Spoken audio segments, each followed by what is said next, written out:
give Charlotte a minute to fully degrouch because she will. So I know. Relax that nose.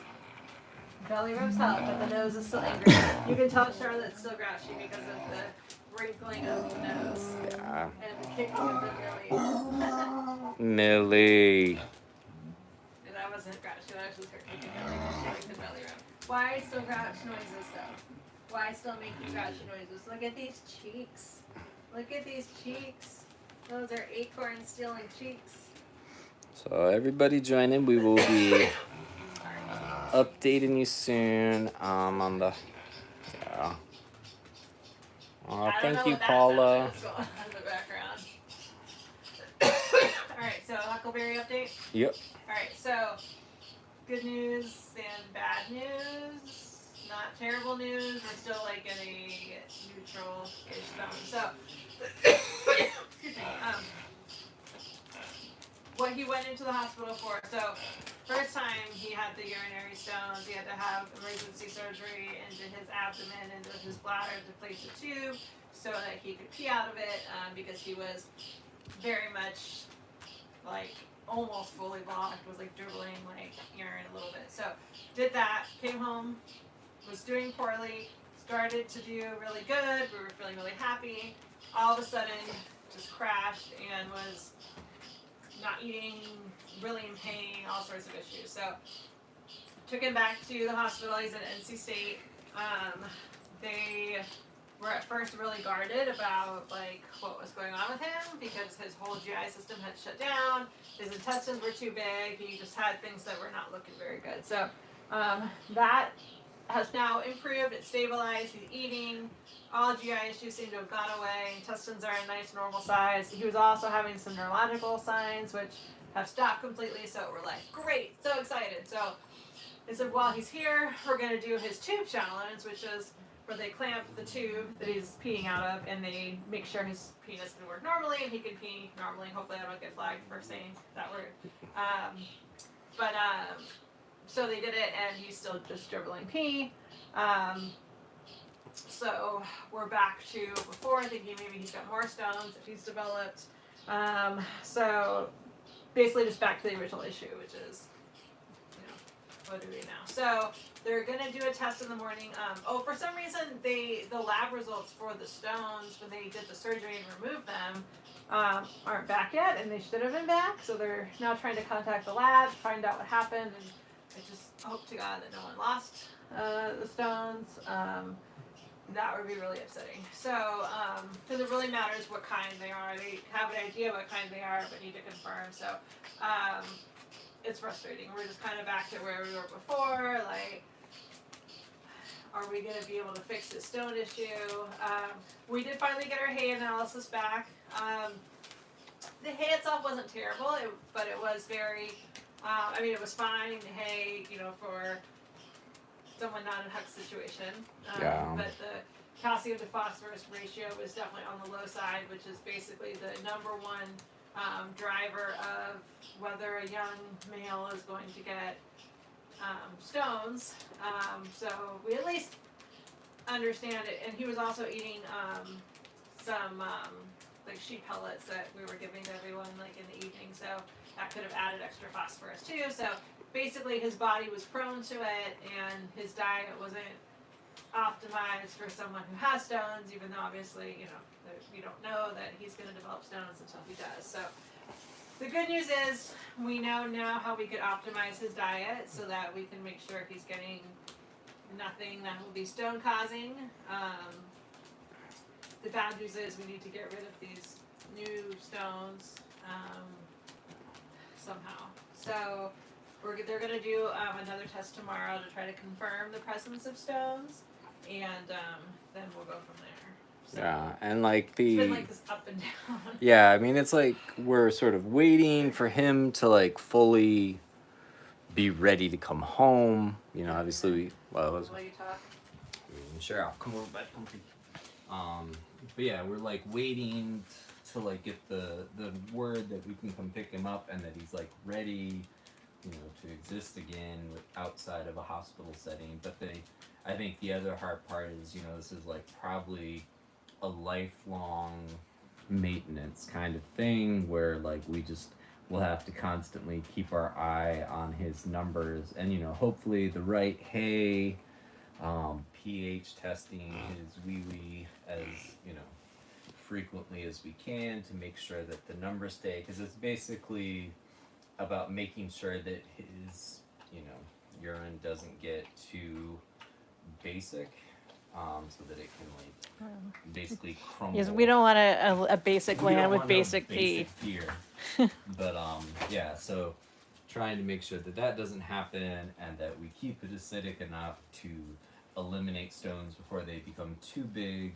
And so, the solution sort of like, it seems like it's weird that it's the only solution to me. Like there's not some sort of medicine or pill that can like get it in there better, but I guess. But yeah, so we have to give him ammonium chloride, which is just like horrendous flavored to them. And so, just like trying to figure out how to like maintain that long term so that, he stays healthy, stays out of the hospital, and can have just like a normal, healthy life. So, watch out, Odin, you're right up by Charlotte's face. It's okay. It's okay. Hi, guys. They're very worried about their brother. Hey, you missed your donkey, huh? You missed your donkey. Charlotte's a little grouch. So, yeah, it sucks. It sucks. We've been like in this like we get good news. Like first it was like terrible and I was like totally preparing for like the worst, and then it was like good news, and then it was like I was like joyous and like everything's gonna be okay again. Are you nudging me, Charlotte? Okay, I'll come close. So then we were like so happy and we're like, life is wonderful, everything's gonna be great, and then getting this kind of news, and then we're like, okay, what does that mean? And then learning more about how like he's really not going like he should, and just like the crushing again of like, oh god, like. Yeah, it's like we just want like, okay, he's ready to come home, the stones are gone, he's peeing normal, he doesn't have a tube hanging out of him. Just to like feel like our little donkey can be, back on our poop crew, running around with us, chasing us while we. It's so sad to be on like doing like morning poop pickup without our morning poop crew. Like, he's a valued member. Yeah, I mean, it feels like he's been gone for so long. I was just gonna say, it feels like he's been gone like a month. I mean, I know it's only been like, what, like. It's hard because they're like willing to like, send him home if we want, and just keep like kind of managing it, maybe at home a little bit, but like, I don't know. I mean, that scares me because I don't want to be in a situation where. I'm crying in the barn at night because I don't know, like, if I need to drive him 4 hours in the middle of the night to NC State and spend another $1,000, or if I can, our vet's gonna be able to come, like, and then is that gonna work? You know what I mean? Like, I'm always so scared because it's like whatever you give him, you have to wait and see if it works, and then it's like, but what if his bladder is gonna burst, or what if his intestine? It's like I prefer him to be in the hospital where they can like take care of him, and it's just like.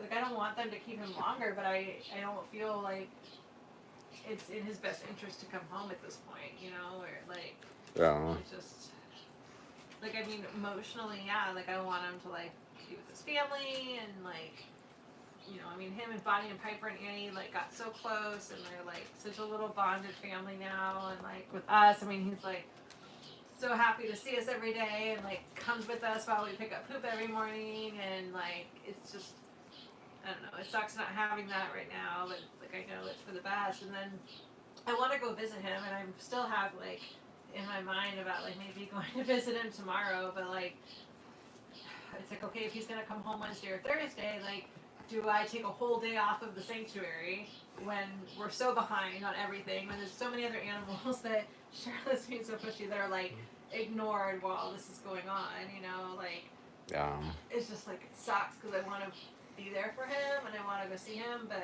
I don't want to let everyone else down, and it's just, I don't know, there's not a good answer, it just sucks. Yeah, and I mean, I think the upside about Huck is he's like a little social butterfly, so he does embrace whoever comes to see him there, and Not quite the same as us though. Oh yeah, no, I mean. Sensitive.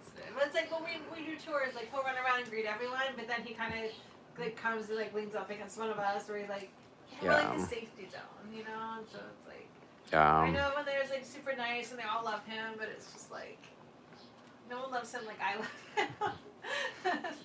I just want to go like make sure that he's like, I don't know, okay, and I don't know. It's horrible. I mean, it could be way worse. Like I want to say like we're still hopeful. Like we're totally not giving up, and we're gonna like explore every option. Like his body is young, and I think we might just have to introduce Arthur. yeah, I don't know. he's calling for his Um, last meal of the night. Yeah. So I don't know. Like we're gonna do everything we can. Like we will explore every option. Like I've been going in total like worst case scenario in my mind because that's how I deal with anxiety, and I prepare by like figuring out everything bad that could go wrong and what we would do. And so like there are some surgeries that can be done if he doesn't respond the way that we want him to this, or if he continues to get stones. Like they can create other pathways. I mean, those come with their own set of complications. Yeah. I don't know, but there are other things that we would try.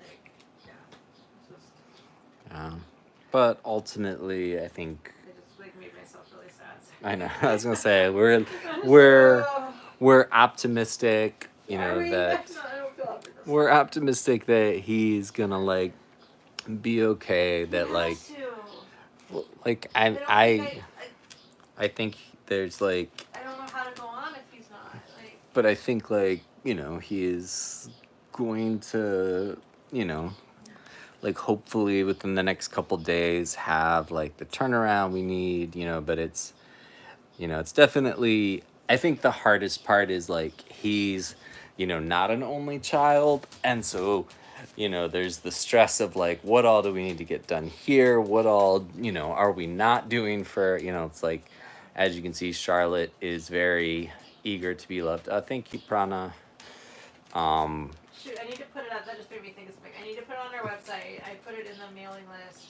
and it's on Eventbrite. But we're having a volunteer day coming up in a couple of weeks. So if you want to come help us, if you're in the area and want to come help us get a bunch of stuff done, we'd love it. well yeah because today I mean Mallory and I went out we emptied the Little's barn to try to clear it out and then drag over gravel to try to make sure it's dry and you know like our bodies you know like hurt like I almost feel like I have the flu from like just like That much work in one day. the intensity of like pushing it through like you know especially when it's wet. Paula says she wants to come so Yay, Paula. but should I get little boy and feed Yeah, him? because he's yelling. So, in the midst of all of this, in the time when taking on another animal was the last thing that we were wanting to do, we got another animal. Oh, your head there's a head sticking out at me. You gonna bring him over? Yeah. Like he's not Oh my goodness, that is a hungry head. So we just fed him like 20 or 30 minutes ago. But so this is Arthur. You gonna say hi, Arthur? Arthur is basically just a mouth right now. Oh, you can't. So I gotta turn it. Arthur is basically just a mouth. I don't know if you can even see. Watch out for Odin. Hey, Odin. There you go. So I'm getting Arthur better at this is. random thing. Alice loves our piggies. They are the best. Watch out! Watch out! Watch out! Yeah, you might have to go somewhere else. Yeah. So just real quick, the Charlotte keeps nudging me.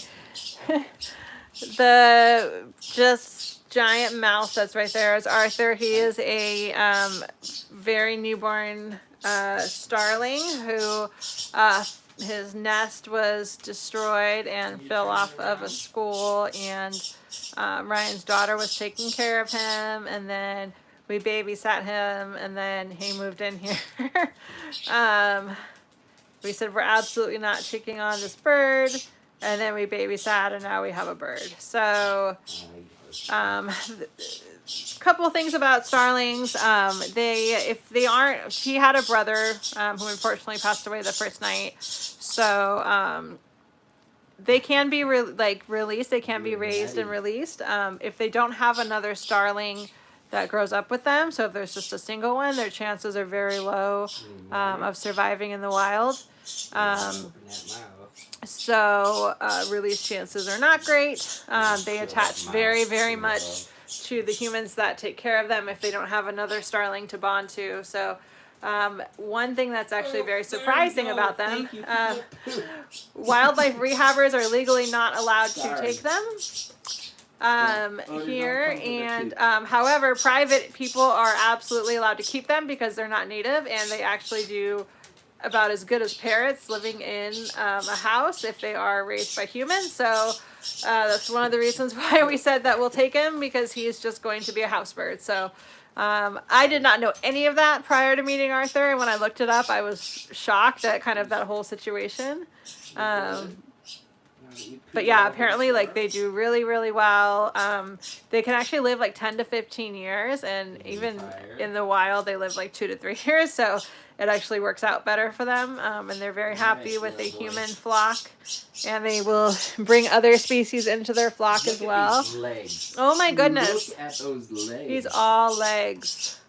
I know. You gotta You're go so back to hungry. sleep. Dad No. fed you. I know you gotta go back to bed, honey. Oh, you grabbing my...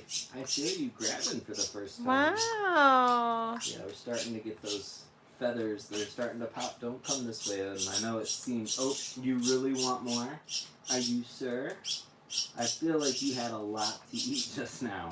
He disagrees. He feels hunger. Yeah. Lots of hunger. Hi, buddy. Alright, it's time for you to go to bed. You're not even supposed to eat when it's dark out. Oh, we got the light on. We're gonna have to cover Maybe you. this will let us sleep in a little bit if we keep it dark. Yeah. Yeah, the good news is about baby starlings is they sleep through the night. Alright, let me go get a little more, because apparently you're starving to death. Yeah. Alright, Odin, you So eat the- anyway, that's that's what happened there. Alright. So the pigs need cuddles. The pigs are. Odin, watch out, buddy. Oh. Yeah, I'll step on the pig. The pigs are not getting enough attention with everything that's been going on with the baby turkeys and Huckleberry, the poor pigs. So we're going to try to spend some time with them and give them lots of love. Jenna's doing good. I think Jenna's feeling a little bit neglected too. So our goal this week is to really like make sure that we're spending time with everybody, even the ones who aren't having health problems or aren't a baby. It's just been so crazy around here. It's been really hard to make sure that we're spending enough time with everyone, including the dogs, So Jenna's holding up well as far as, not getting the attention that her stardom has afforded her typically. Did you just burp? You just burp. Yeah. Jenna's being very, very graceful about it, I would say. I expected a little more trouble out of her, but Yeah, she's been good. she's been doing really. Jenna's like really matured. It's like weird. It's like this last year has like given us like a more mature Jenna. So far. So far, I mean, Jenna's still Jenna. Like, let's be clear. Like, Yeah, she I mean, still bangs on the window, and She hears, like, when I call Annie's name, and she's like, there must be treats, and she just comes charging over. yeah. But yeah, so Thank that's you, pretty Stefania. much everything going on here. And then... I feel so much more depressed after giving that update for some reason. I don't know why. I was just like, Yeah, well, like, when you described everything going on, I think when we were talking to your dad last night, I was just like, oh my gosh, like, how are we, like, surviving this? But yeah, so we can definitely use donations. Like, thank you to everyone who donated to the newsletter yesterday or the day before. Because, like, we've got all the medical costs. 2, we've got, the increased costs of hay. 3, we've been building, like, a place for the little turkeys to be so they can be outside without worrying about snakes or other predators coming and hurting them. So like there's a lot going on. It's like not timing itself out well to like space things out. So thank you, Linda. Thank Yeah. you, Steve. and like the Puffalumps need sponsors. Like Puff lumps are available to sponsor now. To put that in the stories to make sure everyone sees that. But yeah, so And I Louisa and suppose Charlie Arthur are. will be up there soon. Arthur will be up there soon. Yeah, but Louisa and Charlie are ready to go. Oh, I see a Jenna in the window. Yeah. It's a reflection, hard to see, but yeah. So that's our update. We really hope that we'll have a much better update for everyone soon. We'll get Huckleberry's latest test results tomorrow, which will confirm or deny the presence of stone. I mean, I guess there's still a small chance it could be just his bladder is irritated, but I don't think that's likely at this point. So we'll see. But you never know. He surprises us. So So hopefully we'll get good news tomorrow, and our next update yeah. will be bright and happy. Yeah. Thank you, Tina. We appreciate that so much. All right, everyone. Well, thanks so much for joining, and we'll see you later. Bye, everybody. Oh, scratchy pig. Are you a scratchy pig?